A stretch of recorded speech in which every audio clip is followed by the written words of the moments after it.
Vamos nessa, pessoal. Hoje a gente vai falar de um tema. Eu sempre acho os temas super interessantes, né? Até porque geralmente eles são propostos por vocês.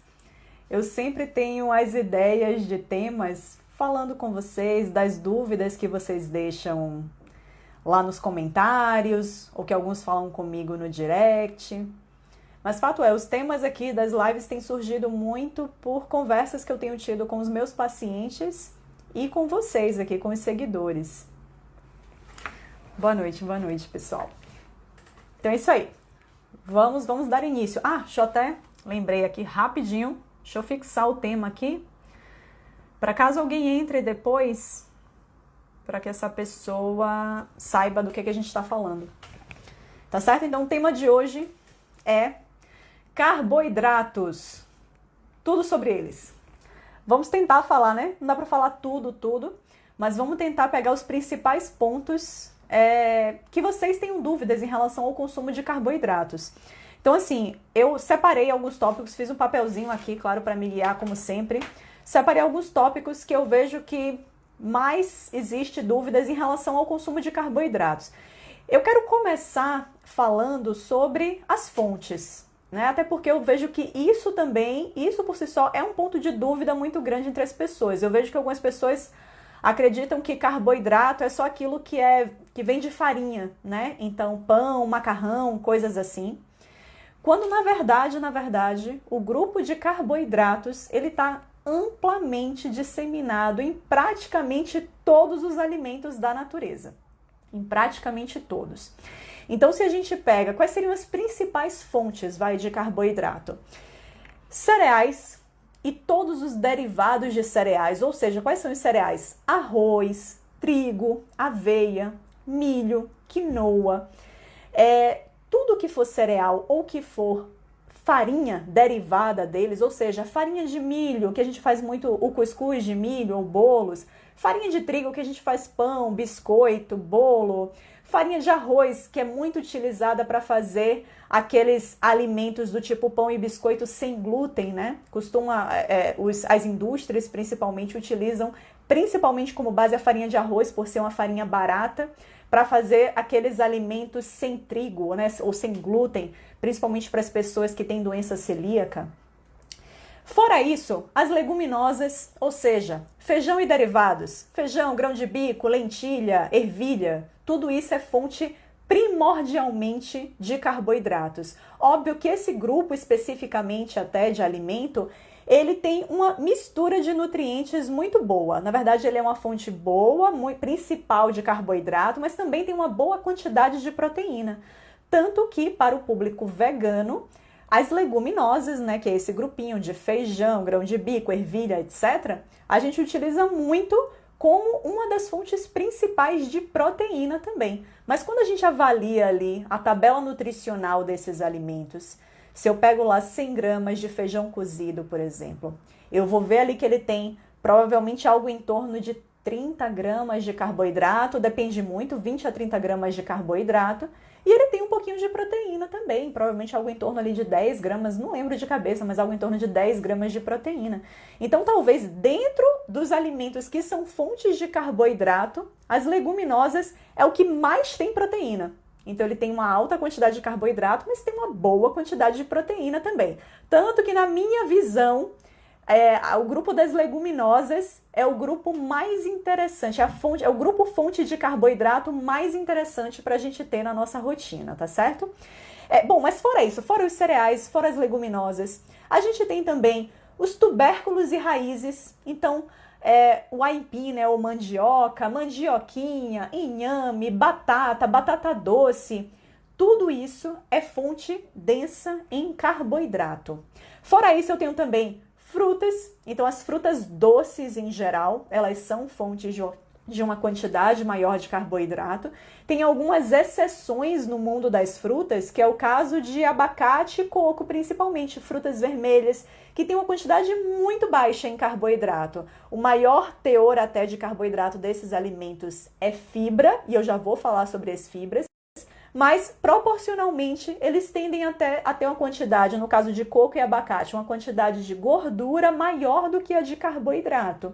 E no caso das frutas vermelhas, ou qualquer frutinha que a gente bote na boca e sinta que ela é mais azeda, né, do que doce, ela tem um teor muito baixo de carboidrato, muito baixo mesmo, quase que irrisório. Então, no mundo das frutas, a gente consegue perceber muito aquilo que é fonte de carboidrato pelo sabor que tem na boca. Então, se é um sabor acentuadamente doce, significa que essa fruta ela é mais concentrada em carboidratos.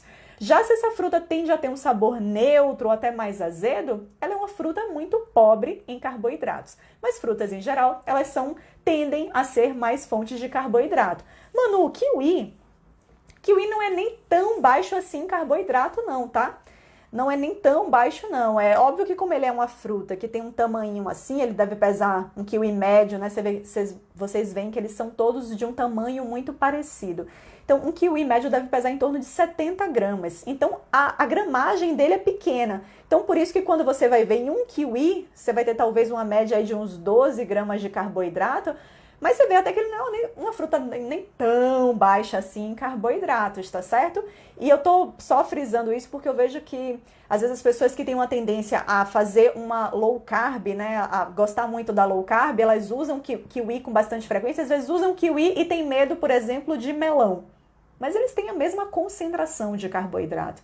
Se você pega uma fatia pequena de melão de 100 gramas, deve entregar mais ou menos isso, em torno de 12 gramas de carboidrato. Então, assim, um kiwi ele é tão concentrado em carboidrato quanto é um melão, quanto é uma melancia, né? Eles têm mais ou menos a mesma faixa de carboidrato, tá certo? E realmente, todas essas frutas aguadas, apesar delas terem um sabor doce muito pronunciado, por conta da quantidade de água que elas têm, a concentração do carboidrato não é alta. Então, são frutas que naturalmente as pessoas que estão em low carb podem utilizar na rotina, sem problema nenhum. Pessoal, deixa eu até dar um recado que eu acabei não dando no início. Não sei, talvez tenha muita gente nova aqui na live. Eu geralmente deixo as perguntas para o final, tá bom? Porque se eu começo a ler as perguntas aqui, eu vou cortando o meu raciocínio e às vezes esqueço de concluir uma informação importante para vocês. Mas nem se preocupem, porque no final eu sempre deixo ali uns 15 minutos para só tirar as dúvidas de vocês, tá certo? Mas beleza, então só continuando das fontes de carboidrato, então a gente já falou dos cereais, leguminosas, né, todos os farináceos que são derivados dos cereais, das frutas doces, estou olhando aqui para minha pesca para não esquecer de nada. Leite também é uma fonte de carboidratos. Leite, na verdade, talvez seja o alimento que ele é mais característico por ter todos os grupos de nutrientes. Então, o leite tem a lactose, que é o carboidrato, mas também é uma fonte boa de proteína, muito boa, e também é uma fonte de gordura se a gente estiver falando do leite integral, né? Então, o iogurte também, ele por ser fermentado, ele já vai ter uma quantidade um pouco menor de carboidratos em relação ao leite, mas também vai ter uma boa quantidade de proteínas e um bom teor de gordura se for um iogurte integral. Então, leite e derivados, na verdade, eles apresentam todos os nutrientes. Só queijos que eu não botaria eles no grupo de carboidratos, porque se eu pego um queijo que ele é amarelo, né, que ele é um queijo mais envelhecido, mais maturado, ele vai ter praticamente nada de carboidrato. Se você pega, na verdade, qualquer queijo amarelo, pode ser mussarela, gouda, parmesão, provolone, não importa. Pode pegar lá qualquer queijo amarelo. Olha a lista a informação nutricional, a tabela de informação nutricional dele. Você vai ver que vai ter lá carboidratos, 0. E por quê? Porque praticamente tudo ali foi consumido com esse envelhecimento, com as bactérias ali, a fermentação, toda essa lactose ela foi consumida e não tem absolutamente, mas praticamente nada. Às vezes tem traços só. Tanto até que para as pessoas que têm intolerância à lactose, o que eu costumo dizer é: olha, quando for comprar um queijo amarelo, ele nem precisa necessariamente ser sem lactose. Vi lá escrito no rótulo, sem lactose. Porque um queijo amarelo, ele naturalmente já apresenta quase nada de lactose. Se apresenta traços. Então, qualquer pessoa que tenha uma intolerância moderada, que não seja algo extremamente grave, nossa, você consegue comer uma fatia, 2 fatias numa boa de um queijo amarelo, sem que a quantidade de lactose naturalmente presente ali, que é quase nula, faça algum tipo de mal, tá bom? Então, às vezes, a gente até acaba pagando mais caro, né, por um queijo sem lactose, um queijo mussarela sem lactose, quando, na verdade, o queijo mussarela convencional já não tem praticamente nada de lactose. Então, quais são os queijos que quem tem intolerância precisa realmente comprar sem lactose? Os queijos brancos ou frescos. Esses sim apresentam um teorzinho de lactose a mais. Então, se a pessoa é intolerante, ela gosta de cottage, ou ela gosta de uma ricota, por exemplo, esses queijos, por serem frescos, eles têm um teor de carboidrato um pouquinho maior. Vai ter ali 4 gramas de lactose, por exemplo, na porção. Então, nesse caso, aí sim vale a pena o intolerante comprar um cottage ou uma ricota sem lactose, tá certo? Porque aí, nesse caso, vai fazer diferença.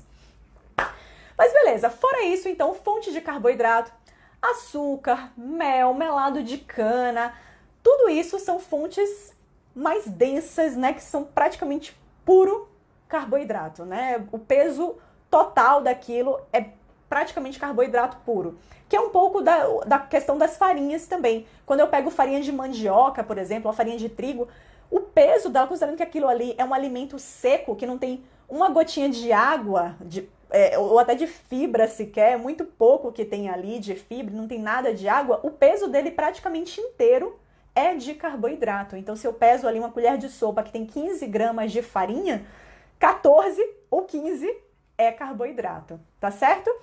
Então, gente, sabendo que os carboidratos estão tão amplamente difundidos em tantos grupos, né, em tantos grupos de alimentos diferentes, a questão é, né, beleza, quais são os melhores, então, para eu colocar na minha rotina? E a depender do meu objetivo, eu devo ter mais ou menos carboidrato na rotina? Qual seria a melhor hora do meu dia para colocar mais carboidrato se é um grupo de alimentos que eu gosto muito?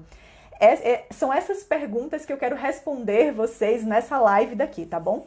Então, a primeira coisa que eu queria dar uma desmistificada, ou na verdade até esclarecer, né, alguns conceitos que eu às vezes vejo algumas pessoas utilizando de maneira errada, são os conceitos de carboidratos simples versus carboidrato complexo e carboidrato refinado versus integral. Então, assim, quando a gente fala de carboidrato simples, na nutrição, esse é um termo muito técnico, né? Que tem a ver com ali o conhecimento técnico mesmo da nutrição. Carboidrato simples é qualquer coisa que é um mono ou disacarídeo, ou seja, ou é uma bolinha, digamos assim, falando leigamente, única, né? São açúcares, então ou é um açúcarzinho único, ou são duas bolinhas, uma ligada na outra. É um disacarídeo que a gente chama. E quais são esses açúcares simples? Tudo que é aquilo que é uma combinação de glicose, frutose, galactose. Ou seja, se eu tenho lactose, é um açúcar simples. É o açúcar do leite e é um açúcar simples, porque é um disacarídeo.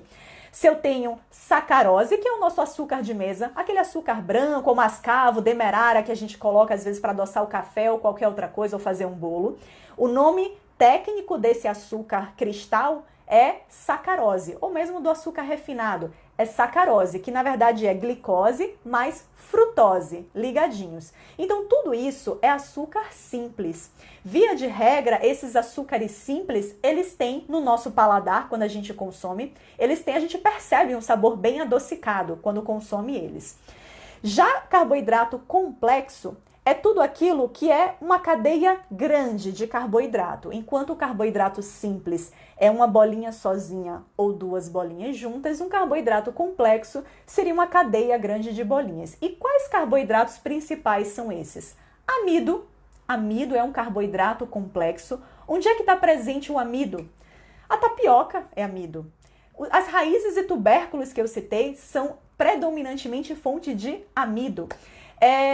O pão é fonte de amido. E aí eu queria dar esse detalhe aqui para vocês, fazendo vocês pensar, porque eu vejo que as pessoas se perdem nesses conceitos no seguinte. Se eu pego então, gente, um pão branco, um pão francês. Pão francês, ele é um carboidrato complexo. Ele é um carboidrato refinado, né? Ele é um alimento refinado, porque eu peguei lá a farinha de trigo branca, eu não estou usando a farinha de trigo integral. Então, eu peguei a farinha de trigo branca, então ele é um alimento que ele é refinado, a gente pode dizer que é um carboidrato refinado, mas ele é um carboidrato complexo. E mesmo sendo carboidrato complexo, ou seja, amido, ele dispara a nossa glicemia no sangue. Então observem que às vezes a gente fala assim, né? Tipo, não vamos comer carboidrato, tem que ser carboidrato complexo, não pode ser carboidrato simples. Como se o carboidrato complexo, ele fosse sempre afetar a nossa glicemia de maneira mais amena, né? Fazendo com que nossa glicemia suba mais devagarzinho. Só que observe que não necessariamente é assim. Então, tapioca, pão branco, são alimentos que eles são refinados, mas eles são fontes não de carboidratos simples, e sim de carboidratos complexos, como é o caso do amido. Mas ainda assim sendo carboidrato complexo, ou seja, uma cadeia grande de glicose lá toda ligadinha, meu corpo digere e absorve isso numa facilidade muito grande. Então eu vou, depois de comer um pão ou depois de comer uma tapioca, minha glicemia tende a subir muito rapidamente. Então observe que não necessariamente um alimento que ele é fonte de carboidrato complexo, ele vai ter um baixo índice glicêmico, ou ele vai ter um baixo impacto na subida da glicose no meu sangue. E aí esse é um outro conceito que eu quero falar com vocês também.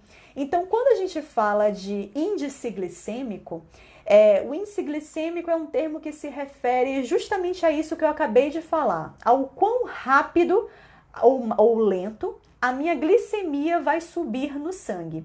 Então, alimentos que tendem a dar um pico, tendem a fazer a minha glicemia subir rapidamente, exponencialmente, esse é um alimento que a gente diz que ele tem alto índice glicêmico.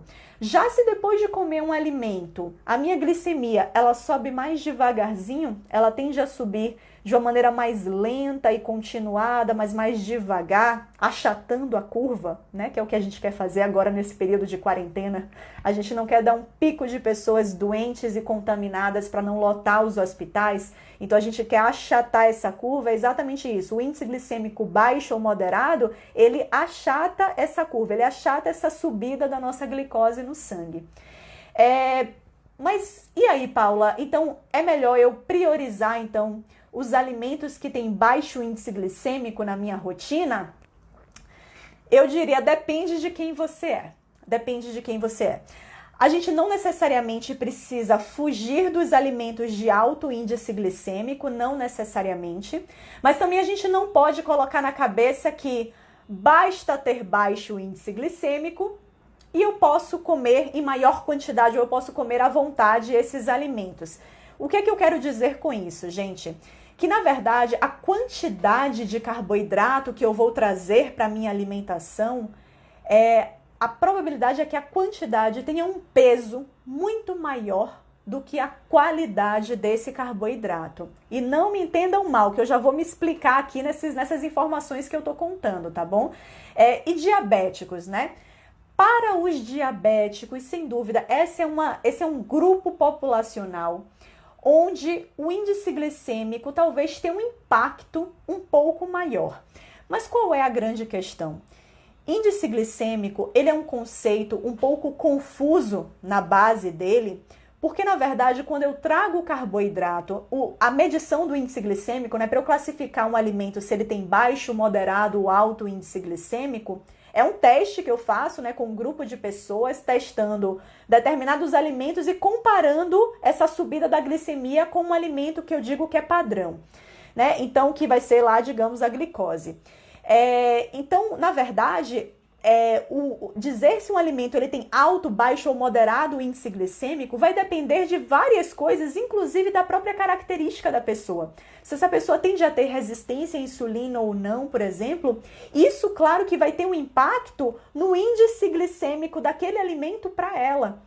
Então, no final das contas, o mais importante é sempre a gente entender que, independente do índice glicêmico do alimento, se eu consumo uma quantidade baixa desse alimento, raramente isso vai ter um impacto importante na minha glicemia. Então, lembrem sempre que quantidade acaba sendo uma informação muito mais importante, né, uma variável muito mais importante do que o índice glicêmico. Porque mesmo que eu pegue um alimento com um alto índice glicêmico, vamos pegar, por exemplo, o pão branco. Se eu pego pão branco, mas eu corto, eu pego, sei lá, um terço do pão branco, por exemplo, eu vou ter muito pouco carboidrato ali. Por mais que o pão branco tenha alto índice glicêmico, se eu estou falando de 10 gramas de carboidrato que eu vou ter nesse um terço de pão, isso não vai gerar uma resposta glicêmica, uma resposta na subida da minha glicemia importante. Exatamente porque a quantidade está pequena. Então, antes de sair olhando, até porque isso, como você consegue classificar o alimento como moderado, baixo ou alto índice glicêmico, é uma questão, às vezes, que as características pessoais da pessoa interferem tanto nessa questão do índice glicêmico que você olha, às vezes, diferentes tabelas de índice glicêmico e, às vezes, a banana. Em um, diz que a banana tem baixo índice glicêmico, em outra tabela que você olha diferente, diz que a banana tem moderado índice glicêmico. Ou, às vezes, um determinado pão, em uma está dizendo que é moderado, na outra está dizendo que é alto. E por que essa variabilidade, Paula? Por que não existe uma tabela única de índice glicêmico? Gente, porque da maneira que a gente obtém o índice glicêmico do alimento, que é testando em um grupo de pessoas, eu vou testar o mesmo alimento 3 vezes, pegar aquilo, fazer a média da área embaixo da curva ali.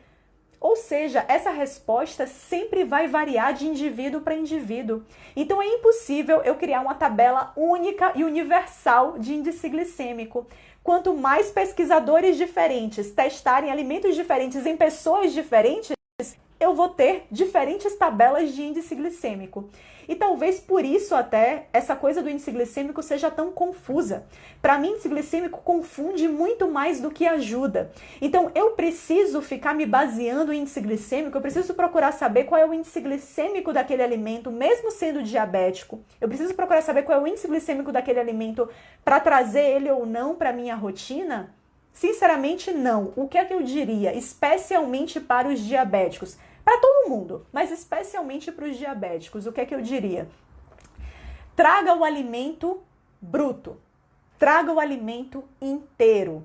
Então, assim, se a natureza te dá feijão, se a natureza te dá fruta, se ela te dá raiz e tubérculo, pegue isso e coma cru, cozido ou assado, com o mínimo de interferência possível. Então, se eu posso pegar uma fruta e comer ela inteira, eu vou comer a fruta inteira, ao invés de espremer isso num suco e coar, por exemplo.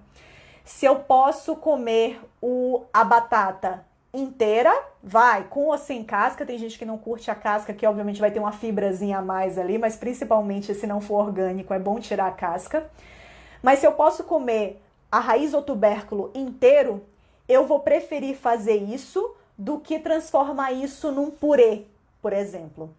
Então, sempre que eu posso tentar ao máximo comer o alimento íntegro, né, o alimento com o mínimo possível de processamento, essa sempre vai ser a maneira, o cuidado que a gente mais vai se cercar para ter uma menor carga glicêmica possível. E aí, para mim, sempre o ponto importante é: cuide mais da quantidade.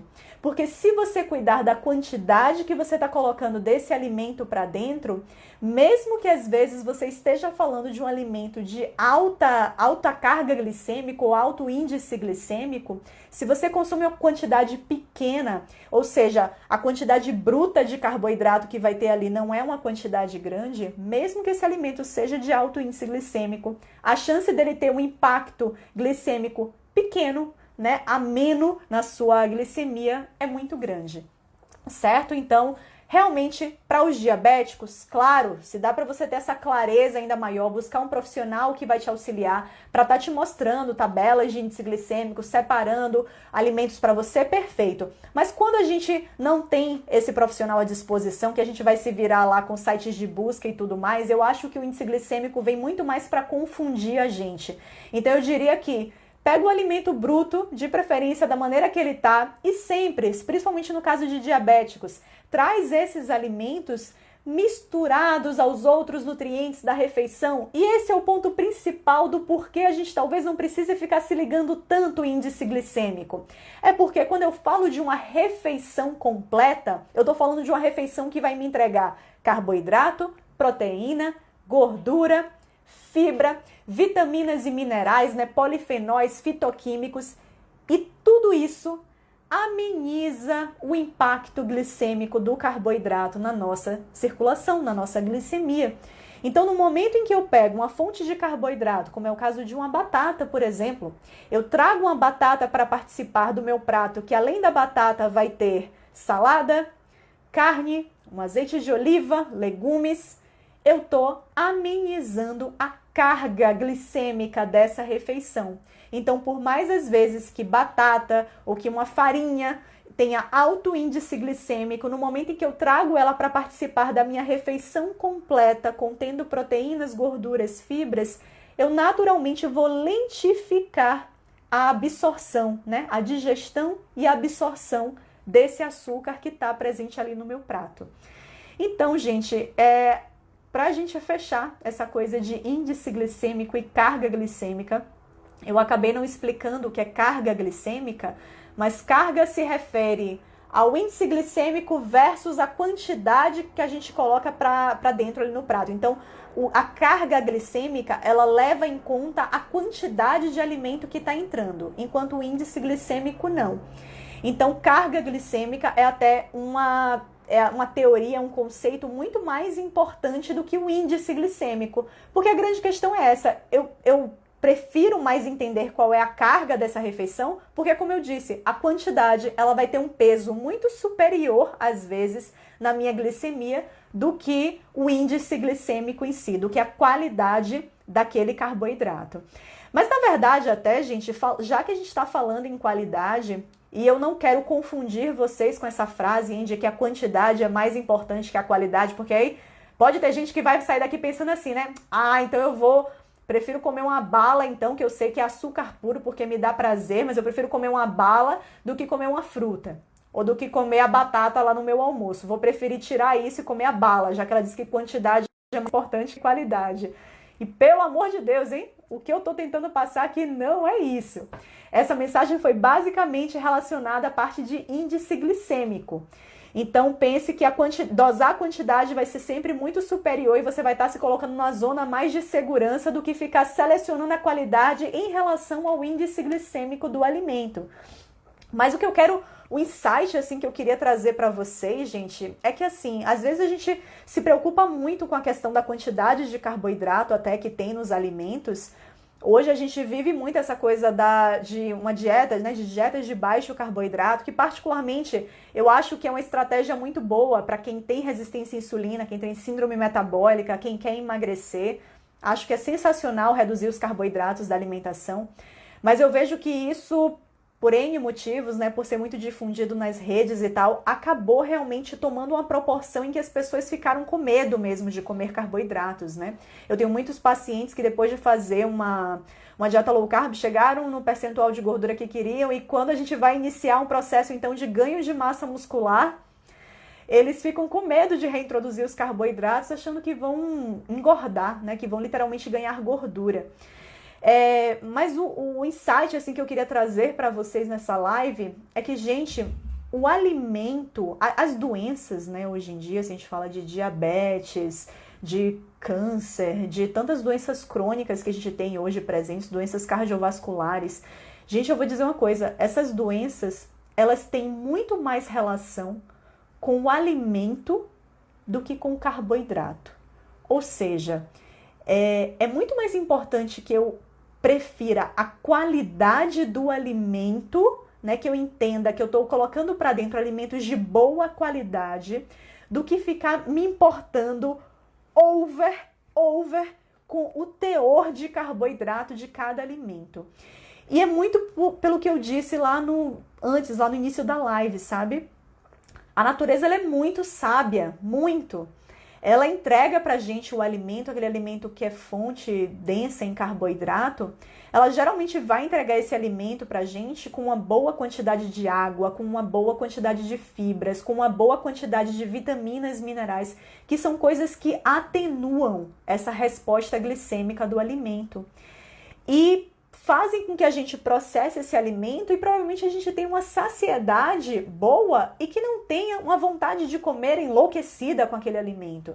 Então, hoje a gente acabou tendo talvez esse medo maior do consumo de alimentos fontes de carboidrato, porque talvez os principais alimentos fontes de carboidrato que a gente sabe que mais estão envolvidos com acabar engordando a gente, são alimentos industrializados que realmente são densos em carboidratos. Mas a questão é, será que eles são perigosos porque são densos em carboidratos ou pela forma que esse alimento foi produzido? Pelo fato dele ser ali uma mistura de farinha com muita gordura, com sal, com alimentos, com características ali que geram na gente essa vontade de comer muito mais. Porque se você for pensar, se a gente for fazer algumas comparações, né? Poxa, se a gente abre um pacote de biscoito, por exemplo, que como fonte predominante de nutriente é o carboidrato, se eu abro um pacote de biscoito, cara, eu tenho que ter assim um autocontrole muito grande para não comer praticamente o pacote inteiro. Se eu abro um pacote de biscoito água e sal, que a gente chama, um biscoito maisena da vida, eu tenho que ter muito controle para não comer isso inteiro. E aí, sei lá, quanto é que eu vou ter de carboidrato num pacote inteiro desse de biscoito que tranquilamente uma pessoa comeria praticamente inteiro, ou no mínimo metade? Eu vou ter quantidades absurdas de carboidrato, provavelmente talvez 100 gramas de carboidrato eu tenho num pacote inteiro desse, ou mais até. E se eu quiser comer 100 gramas de batata cozida, por exemplo, se eu quiser comer 100 gramas de batata cozida, eu preciso comer mais ou menos, olha, 100 gramas de batata cozida tem em torno de 20 gramas de carboidrato. Então, vezes 5, eu preciso comer meio quilo de batata cozida. Quem é que come meio quilo de batata cozida em uma sentada? Acho que pouquíssimas pessoas. Mas a maioria das pessoas em uma sentada comeria um pacote inteiro de biscoito. Então, gente, na verdade a gente tem que passar a se questionar muito mais. É isso, sabe? Será que o que me trouxe prejuízo, seja de engordar, seja em relação a hoje estar doente, né, tá com alguma doença crônica, será que foi a quantidade de carboidrato ou o tipo de alimento? Então a gente tem que criar essa noção que o tipo de alimento, ele é muito mais relevante em termos de saúde do que a quantidade de carboidratos em si. Então, quando eu falo do grupo de pessoas diabéticos, aí realmente a quantidade, fora a qualidade, a quantidade de carboidrato também conta muito. Então, para esse grupo de pessoas, não tem jeito. Eu tenho que minimizar quantidade, porque o corpo dessas pessoas não está sabendo lidar com excesso de carboidrato, com muito carboidrato entrando. Mas se eu falo de uma pessoa que não tem diabetes, essa pessoa tem que se preocupar muito mais com a qualidade do que com a quantidade. Então a gente tem que parar de ficar muito bitolado nessa coisa de baixo carboidrato, de precisar ser baixo carboidrato. Não necessariamente a gente precisa fazer dessa forma. E principalmente quando eu falo de pessoas, por exemplo, que querem ganhar massa muscular, ou que já estão com um bom percentual de gordura, mas que querem reduzir ainda mais o percentual de gordura, ou seja, sair do bom para o ótimo. Sabe a pessoa que ela chega no consultório e diz que quer definição muscular? Ou seja, ela já tem um bom percentual de gordura, ela provavelmente tem uma boa quantidade de massa magra no corpo e ela quer reduzir ainda mais, né? Que é a cereja do bolo, quer reduzir ainda mais a quantidade de gordura corporal dela. Gente, para essas pessoas, e o que é que eu entendo? Aí aqui vai um outro insight bem importante. O que é que eu entendo dessas pessoas? Pô, certamente é uma pessoa que treina bem. Então ela tem um bom volume de treino na semana dela, porque, poxa, ela já conseguiu emagrecer bem, tá com um bom percentual de gordura, tem uma massa magra ok no corpo e ela tá querendo agora reduzir um pouquinho mais de gordura do corpo. Então, gente, para essas pessoas funciona muito melhor eu diminuir mais a gordura e aumentar os carboidratos. Isso daí, então, já é uma coisa que eu quero que vocês entendam, que a quantidade de carboidrato que eu devo colocar na minha alimentação, ela tem relação direta com o meu treino. Ela tem relação direta com o quão ativo eu sou. Se eu sou uma pessoa extremamente ativa, se eu coloco ali diariamente ou quase que diariamente treinos de boa qualidade e intensidade na minha vida, eu sou uma pessoa que eu estou autorizada a comer um pouco mais de carboidratos. Por quê? Quais são os objetivos, né? Qual é a função do carboidrato no nosso corpo, gente? Primeiro, dar energia, assim como a gordura também faz. Então, gordura na dieta low carb, a gordura vira a principal fonte de energia. Tanto aquela gordura que você come na dieta, né? Come nos alimentos, quanto a gordura que está ali estocada no seu corpo. Mas se a pessoa que está em dieta low carb exagera na quantidade de gordura, certamente a quantidade de gordura que está entrando vai ser suficiente para ela gerar toda a energia dela e o corpo nem vai querer meter a mão na reserva de gordura dela. Então essa pessoa não vai emagrecer, mesmo estando em dieta low carb. Então entendo que tanto carboidrato quanto gordura são capazes de gerar energia para o nosso corpo. Se eu exagero em qualquer um desses dois nutrientes, meu corpo não vai meter a mão na minha reserva de gordura e ele vai utilizar o que está vindo via oral para gerar energia para o meu corpo. Então, as principais funções do carboidrato, né, dentre algumas, seria principalmente gerar energia e repor estoque de glicogênio. Então, gente, lembram lá que glicogênio, tanto muscular quanto hepático, né, tanto o glicogênio do meu músculo quanto do meu fígado, eles são as minhas reservas de carboidrato no meu corpo. No momento em que eu tô lá, que eu quero gerar energia, a depender da minha frequência respiratória, frequência cardíaca, eu vou estar usando diferentes tipos de substratos energéticos. Mas principalmente se eu estou lá treinando com batimento cardíaco um pouquinho mais acelerado, frequência respiratória um pouco mais acelerada, eu estou demandando principalmente carboidrato. E esse carboidrato vai vir da onde? Do meu glicogênio, da minha reserva de carboidrato no corpo. Então, se eu treino em alta intensidade, significa que eu depleto muito glicogênio muscular, que eu utilizo muito glicogênio muscular. E o que é que eu vou fazer na minha alimentação? Qual é a lógica? Se eu treinei em alta intensidade, chegou a hora de repor esse glicogênio. Então, pessoal, entendam isso. Entendam que se eu sou uma pessoa ativa, se eu treino bastante, significa que eu uso meu glicogênio muscular e que isso gera no meu corpo a necessidade de repor esse glicogênio muscular. E que momento eu vou fazer isso? Principalmente depois do treino. E depois do treino é o momento sublime, onde as minhas células elas vão estar muito mais sensíveis à insulina. Então, é um momento em que tem toda a lógica do mundo eu aumentar a minha quantidade de carboidratos da dieta. Então, se é que tem um momento em que eu deveria, se é para escolher um momento do dia, se é que tem um momento em que eu deveria aumentar a quantidade de carboidratos, é depois do treino. E isso é bacana até porque assim, se você treinar, você sabe que na sua refeição posterior você vai aumentar os carboidratos. Isso já é uma lógica bem interessante que você poderia manter. Porque às vezes acontece isso, né? Tipo, então eu vou aumentar minha quantidade de carboidratos hoje, porque eu sei que eu vou treinar. Então eu vou aumentar a quantidade de carboidratos. Só que aí às vezes você deixa para treinar no final do dia, né? Aí chega lá no final do dia, você tem uma reunião. E aí, não vai treinar. Chegou no final do dia e sabe Deus por quê, saiu mais tarde do trabalho, da faculdade, seja lá o que foi, não consegue treinar. Aí acabou que você deu uma carguinha extra de carboidratos no dia e nem vai usar esse glicogênio muscular todo, né? Nem vai usar essa reserva de energia que você criou. Então, para não correr esse risco, uma coisa que você pode fazer é deixar para dar essa carguinha a mais de carboidrato depois do treino. Aproveita até que é nesse momento que o seu corpo está mais ávido por carboidrato, que o seu corpo está mais sensível à insulina, então mais facilmente, melhor vai ser esse carboidrato depois do seu treino. E esse é até um recado especial para as pessoas que têm resistência à insulina, né? Ou que têm diabetes tipo 2. Gente, essas pessoas, elas têm uma dificuldade no funcionamento da insulina. As células dela não conseguem interpretar muito bem esse sinal da insulina, que funciona justamente como se fosse uma chave fechadura, abrindo uma portinha. Então a insulina se liga na minha célula lá, muscular, por exemplo, e abre uma porta nessa célula para que haja captação de glicose, para que essa glicose saia do vaso sanguíneo e entre na célula.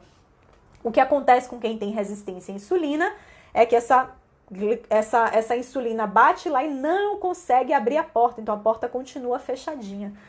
Então o fato é, uma coisa é certa, logo depois do treino, nas primeiras horas após o treino, é quando o meu corpo ele tá mais sensível à insulina. Então, mesmo para um resistente à insulina, mesmo para um diabético tipo 2, é nesse momento logo pós-treino, e aí eu digo que para esse grupo de pessoas é logo pós-treino mesmo, tá? Quanto mais horas você vai passando do final do treino, mais vai voltando essa resistência à insulina. Então, para um diabético tipo 2 ou para os resistentes à insulina, traga esse carboidratozinho pra, né, tipo, poxa, eu queria tanto comer um pão, mas aí o meu médico, minha nutri já me disse que não é interessante eu comer pão porque eu tô diabético, eu tô resistente à insulina.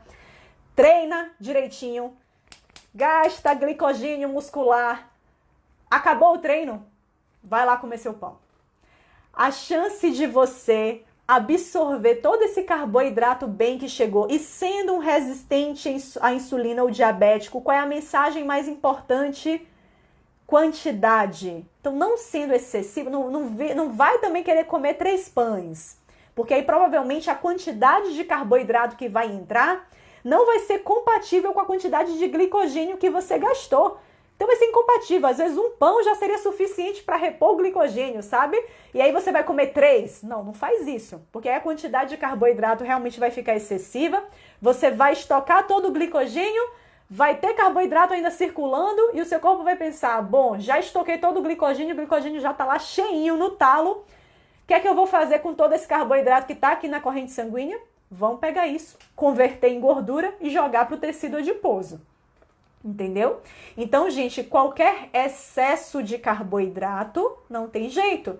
Na verdade, qualquer excesso de nutrientes de maneira geral, isso o nosso corpo vai estocar, porque ele é uma máquina incrível de estocar. Ele está sempre pensando ainda, não caiu a ficha ainda para o nosso corpo, que a gente não está mais em insegurança alimentar, que agora a gente vive num mundo de fartura, que tem, na verdade, é muito alimento, que eu tô toda hora tentada a comer muito. Meu corpo ainda não entende isso, então ele ainda vive naquela coisa de medo da insegurança, medo se vai ter ou não alimento. Então ele é uma máquina exímia de estocar nutrientes, de estocar gordura, né? A principal forma, a gente tem basicamente 2 tipos de estoque que a gente poderia dizer no nosso corpo, né? Tem o estoque de carboidrato, né? O estoque de energia na forma de carboidrato, que vai ser com glicogênio, principalmente com glicogênio muscular e hepático. E a gente vai ter o estoque de gordura, que esse dá para dizer que é quase infinito, né? A gente pode estocar gordura pra caramba. Então, toda a quantidade extra de carboidrato ou mesmo de gordura que entrar, vai ser estocado como gordura, não tenha dúvidas. Se entrou muito mais energia do que aquilo que você precisa para manter o seu metabolismo basal e manter a energia do seu treino, certamente o seu corpo vai estocar isso. Tá certo? Deixa eu olhar aqui pro meu papelzinho para ver o que mais que eu tenho aqui para falar com vocês. Então, já desmistificamos essa coisa de índice glicêmico e carga glicêmica.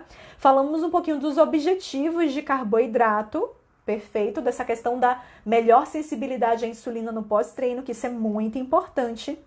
Para vocês terem uma ideia, gente, eu lembro muito, olha, tempos atrás, quando começou essa coisa nas lojas de suplemento, né, de oximase. Tem gente que aí não vai nem saber o que é isso, mas é um tipo de carboidrato na forma de suplemento e que fazia uma maior propaganda, né, desse carboidrato. Que, nossa, não, o carboidrato oximase, ele é de lenta absorção, então é melhor, é mais interessante. E sei que era um pote que era puro carboidrato e o negócio era caro, era relativamente caro. E aí fizeram um estudo onde utilizaram esse tipo de carboidrato, né, o oximase. Eles utilizaram esse tipo de carboidrato e compararam para o objetivo de reposição de glicogênio muscular. E escute-me bem, os pesquisadores fizeram um estudo onde eles queriam avaliar a reposição do glicogênio muscular. Não era saúde, não era nada, era reposição de glicogênio muscular. E aí eles compararam o consumo desse carboidrato, né, na forma de suplemento, desse oximase, versus junk food. que eu nem me lembro o que era o comparativo, não sei se era tipo pão, hambúrguer, alguma coisa assim, mas era junk food, açúcar com pão, coisas desse tipo. Aí eles compararam os dois, né, para ver o que é que melhor fazia essa reposição de glicogênio muscular, já que nesse suplemento, né, todo o marketing em cima era que é isso, é ótimo para reposição de glicogênio muscular, de uma maneira mais lenta e tal, blá blá blá. E aí nesse estudo eles chegaram aqui à conclusão que dava no mesmo. Que você utilizar esse repositor de carboidratos bem carinho versus comer junk food para reposição de glicogênio muscular era exatamente a mesma coisa. Esse estudo acabou dizendo pra gente o quê? Qual é a informação que ele dá pra gente? Que para reposição do glicogênio é muito mais importante eu falar de quantidade do que de qualidade. Então importa muito mais se o meu objetivo, seja porque é o objetivo de um atleta, por exemplo, ou é uma pessoa que, beleza, minimamente treina, mas que vai dar uma carga um pouco maior de carboidratos nesse momento, tanto faz. Se é maltodestrina, que alguém acabou de falar aqui, se é fruta, né, batata, ou se é o oximase, ou se é pão, tanto faz. Isso vai repor o seu carboidrato, vai repor o seu glicogênio muscular da mesma maneira. Então, o ponto mais importante é a gente não ter um consumo exagerado nessa quantidade de carboidrato para que eu consiga repor todo o meu glicogênio e ainda sobre muito carboidrato e que isso acabaria virando realmente estoque de gordura. Então, para vocês terem essa ideia, né, gente? Então, assim, para reposição de glicogênio muscular, meio que tanto faz. Não é à toa que, às vezes, vocês veem até muitas pessoas que têm um objetivo, às vezes, até de ganho de massa muscular, utilizando, por exemplo, leite condensado. E aí dá até vontade de falar dessa dieta flexível, que é uma coisa que muitas pessoas falam e tal, que o contexto dela é: se couber nos seus macronutrientes, está tudo certo. Ou seja, se eu tenho uma noção de quanto de carboidrato, proteína e gordura eu tenho que consumir no meu dia, se eu quero colocar ali como fonte de carboidrato batata ou leite condensado, né, ou açúcar puro, dá no mesmo. Muito cuidado, gente, porque assim, o que é fato? Por conclusão que dá pra gente tirar de muitos estudos, é que realmente, até mesmo para engordar, é muito mais importante a questão da quantidade que da qualidade. É até triste como nutricionista falar isso, mas por isso que ao mesmo tempo, na minha frase seguinte, eu já quero corrigir mais ou menos esse conceito. Mas realmente, para engordar, é muito mais uma questão numérica do que uma questão de qualidade. Mas espera lá, ao mesmo tempo, a grande questão, gente, quando eu falo de qualidade, eu tô falando de reduzir inflamação corporal, por exemplo. Então essa coisa de, se couber dentro ali do carboidrato que você quer consumir, tá bom, tudo bem, ser leite condensado ou ser uma fruta ou uma batata. Não, gente, calma lá. A gente tem que entender que não é só o carboidrato, a quantidade de carboidrato que importa. O meu corpo, ele não lê a informação. Quando eu dou um alimento para ele, ali existe uma informação muito complexa. Uma informação que tem quantidade de carboidrato, quantidade de proteína, quantidade de gordura, vitaminas e minerais, fibras. Então, o meu corpo, ele codifica toda uma informação nutricional que eu dou com o alimento. Não é só a quantidade de carboidrato que importa.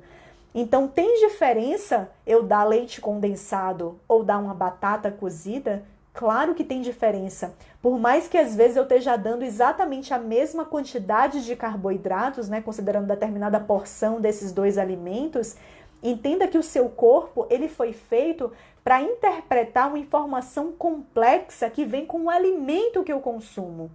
Então é óbvio que se eu dou um alimento industrializado, que ele é basicamente fonte de açúcar e nada mais, o meu corpo interpreta de uma forma. E se eu dou um alimento que ele tem um mesmíssimo teor de carboidrato, mas que junto com esse carboidrato ele tem um monte de fitoquímico, um monte de antioxidante, um monte de fibra, um monte de água, é outra resposta. Então, sai um pouquinho dessa coisa fechada da quantidade só de carboidrato e entendam que a gente tem que pensar macro.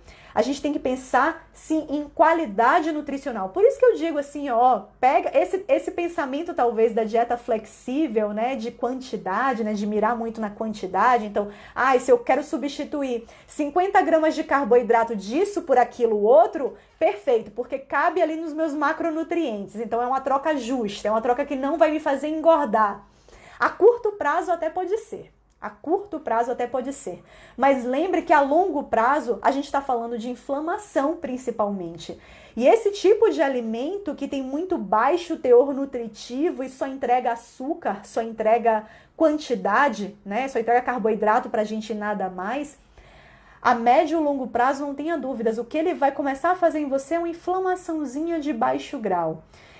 Então, gente, é complexo, eu sei, mas a gente tem que pensar em tudo isso. A gente tem que pensar em quantidade, mas na maior parte do tempo, a gente tem que pensar mesmo em qualidade. E quando você pensa em qualidade, naturalmente você já está se blindando um pouco de ter exageros em quantidade. Porque raramente uma pessoa vai exagerar muito na quantidade de... se exagerar muito no consumo de batata ou de fruta, raramente. Tá certo? Gente, ó, então eu vou abrir para perguntas agora, tá certo? Eu vou abrir para perguntas porque eu tô vendo que tá rolando várias perguntas aqui. Então calma aí que eu vou voltar aqui a minha barrinha. Oi, Cari, saudades também. Vou voltar a barrinha aqui para ver o que vocês perguntaram aqui, tá bom? Vixe Maria, tô voltando bastante porque tem bastante pergunta aqui, calma aí. Adorei a live, show de bola, muito obrigada. Ó, vou começar a ler algumas aqui. Para quem quer perder a gordura da barriga, Vanilde, para quem quer perder a gordura da barriga, na verdade, para quem quer perder gordura corporal de maneira geral, independente de onde está essa gordura, tá certo? Porque uma coisa que a gente já sabe é, o corpo não, a gente, de acordo com a dieta ou de acordo com o treino, a gente não vai conseguir filtrar de onde vai sair essa gordura. Aí eu tenho mais culote, eu tenho mais barriga, eu quero perder a gordura aqui ou ali. Você vai ter que fazer uma estratégia nutricional e de treino para a perda de gordura. De onde vai sair essa gordura? Seu corpo quem vai definir, tá certo? Mas qual é a estratégia para a perda de gordura em geral? Redução de nutrientes energéticos. Quais são os nutrientes energéticos? Carboidrato e gordura. Qualquer um dos dois que eu reduza, o objetivo é eu fazer, primeiramente, déficit calórico. Então eu tenho que diminuir a minha quantidade total de energia consumida. Essa energia, a redução dessa energia tem que vir principalmente desses dois nutrientes, ou carboidrato ou gordura, mais de um ou mais do outro, tanto faz. Se você é resistente à insulina ou diabética, eu diria, reduza carboidratos, sem dúvida nenhuma. Mas se você não é resistente à insulina, e isso a gente vai descobrir se a pessoa é resistente à insulina ou não no exame de sangue, eu tenho um videozinho lá gravado no meu IGTV só sobre isso, veja lá se você não entende muito bem esses conceitos. Mas eu vou definir onde eu vou reduzir mais de acordo com quem eu sou. Se eu sou resistente à insulina ou não, se eu sou resistente à insulina é mais interessante que eu reduza carboidratos. Se não, se eu só quero perder um pouco de gordura, não sou resistente à insulina, se eu treino, estou mantendo uma boa qualidade de treino, eu diria até para reduzir mais gordura que carboidrato, mas você pode reduzir um pouco dos dois. A única coisa que mantém alta, gente, mantém alta proteína, sempre. Se eu falo de emagrecimento, eu vou consumir proteína em todas as minhas refeições do meu dia e vou tentar reduzir um pouco do carboidrato ou gordura das refeições, tá certo? E quem não faz, aí uma outra pessoa, Cristina, perguntou, e quem não faz nenhuma atividade física? Cris, aí se você é sedentário, se tem qualquer pessoa sedentário, não tem jeito, gente, você não tá gerando perda de glicogênio muscular. Então eu diria que para os sedentários se aplica muito mais uma redução de carboidratos da rotina até do que de gordura. Mas você também deve reduzir os dois, mas até reduzir um pouco mais dos carboidratos mesmo, já que você não está gerando essa necessidade de reposição de glicogênio muscular. Carol disse aqui que é o horário que mais come no pós-treino, né, Carol? Passa o dia planejando o pós-treino, maravilha, isso aí, tá certíssima. Deixa eu ver aqui o que mais, deixa eu levantar um pouquinho. Adorei a live, show de bola, que bom, gente. Com abordagem de emagrecimento para quem tem metabolismo lento. Mari, parece que você tá nos meus pensamentos. Sexta-feira eu vou fazer, sexta-feira feriado, hein? Quero ver quem vai estar aqui comigo. Eu vou fazer uma live sobre como acelerar metabolismo, mitos, verdades, o que é que dá pra fazer. Não percam, vai ser às 18 horas também. Deixa eu ver aqui mais perguntas. Quem tem taxa metabólica baixa? Ó, tem um pouco a ver com isso então. Quem tem taxa metabólica baixa, além de aumentar os exercícios de força, quais os alimentos que eu devo comer para isso? Ana, poxa Ana, para não dar muito spoiler, eu vou te dizer, Aninha, assiste sexta-feira, 18 horas. Se você não puder assistir no horário que eu sei que vai ser feriado, muita gente vai estar com a família ou não, né? Nessa coisa de isolamento, não sei como é que vai ser. Mas se não conseguir assistir, assiste no dia seguinte, vai ficar salvo por 24 horas. E eu vou falar só sobre isso, Ana, por isso que eu não vou responder sua pergunta aqui, tá bom? Quem travou no processo de emagrecimento deve diminuir o consumo de carboidratos? Vanilde, aí tem várias estratégias que a gente tem que avaliar. Primeiro é ver, Vanilde, se você não está tendo muitas exceções. Então, assim, exceção é uma coisa que às vezes, se a gente... Até eu acho bacana fazer um diário alimentar, é um saco fazer diário alimentar, anotar tudo que você come num dia. Mas é uma estratégia bem bacana de início, se a gente tá perdido, sabe? Tipo assim, pô, será que eu tô me boicotando e às vezes nem tô percebendo? Tô colocando muitas coisinhas, assim, que são fora, que eu acho que não deveriam estar na minha rotina. Muitos alimentos que são densos, muito densos em calorias, né? Que juntam muita gordura com carboidrato. Será que eu tô fazendo isso e não tô percebendo? Faz um diário alimentar. Nesse diário alimentar, faz por uns 7 dias, tá? Eu sei, é uma encheção de saco, mas faça, vale a pena. Você vai conseguir se tocar se você tá tendo muitas exceções ou não. Mas no momento em que essas exceções realmente elas estão controladas, pô, eu tô tendo exceção 1, 2 vezes na minha semana, não mais do que isso, sabe? Então a maior parte do meu tempo eu tô fazendo algo que eu sei que deveria me levar ao meu objetivo. A primeira coisa, a grande questão é que se não está havendo emagrecimento, é porque você não está fazendo déficit calórico, tá certo? Então a questão é, aí a gente pode entrar com várias estratégias diferentes. Alternar o consumo de carboidratos, deixar para aumentar o carboidrato só no dia que treina. Dia que não treina, mantém bem baixo o teor em carboidrato. Você pode usar, às vezes, a estratégia de jejum intermitente. Já fiz lives aqui sobre isso. Então, pode usar jejuns intermitentes pontuais. Pode aumentar a quantidade de proteína da dieta. Na verdade, gente, para emagrecimento, o ideal é aumentar a proteína e proporcionalmente reduzir um pouco a energia que está entrando. Ou seja, é você buscar alimentos que sejam proteicos versus que tenham o mínimo de calorias associado. Ou seja, aumentar a proteína e tentar diminuir carboidrato e gordura. Por isso que tem muitos alimentos, se eu pensar, aí eu teria que selecionar o quê? Pensar até em selecionar, às vezes, carnes que são mais magras, porque eu vou ter alto teor em proteína e baixo teor em gordura associado. Não utilizar alimentos que são muito densos em carboidratos, então preferir sempre os legumes, verduras de baixo teor em amido, então folhosos, couve-flor, brócolis, abobrinha. A própria abóbora, beterraba, cenoura são coisas que não têm uma quantidade de carboidratos grande, então poderia ser também. Mas fato é, Vanilde, é aumentar proteína versus reduzir um pouco carboidrato e gordura, tá bom? Vamos ler mais aqui. Toda alimentação durante o dia pode ser usado carboidratos? Carlinha, eu não entendi direito a sua pergunta. Mas sim, aí tudo depende da estratégia e do objetivo que você tem, tá certo? A escolha de trazer mais ou menos carboidratos para participar de cada uma das nossas refeições vai variar de acordo com quem a gente é, ou seja, se a gente tem determinadas doenças, como é o caso de diabetes ou um fator de risco, como é o caso de resistência à insulina, tudo isso vai determinar um pouco se a gente precisa de mais ou menos, o quão ativo eu sou, então se eu depleto mais glicogênio muscular, se eu treino, consequentemente eu utilizo mais as minhas reservas de carboidrato, eu posso comer um pouquinho mais de carboidrato. Se o seu objetivo é emagrecer, aí trazer o carboidrato um pouquinho mais para baixo é interessante. Então tudo vai depender dos seus objetivos e de quem você é. Então, eu uso essa tática, para mim eu consegui emagrecer comendo de tudo, só cuido da quantidade. Boa, Regina. É isso mesmo, assim, quantidade é uma coisa que diz muito. Gente, entrou aqui o timer final aqui para mim, então eu queria dar um recado para vocês. Entrem, vão lá no link da minha bio, cliquem lá naquele link, entrem para o meu grupo do Telegram, que eu tô falando muito sobre emagrecimento, e para o meu webinário, se inscrevam para o meu webinário que vai rolar no dia 16 de abril, onde eu vou reunir tudo sobre emagrecimento. Vai lá, vai ser gratuito, não percam, tá certo? Dia 16 de abril. Beijo enorme para vocês, tchau, tchau.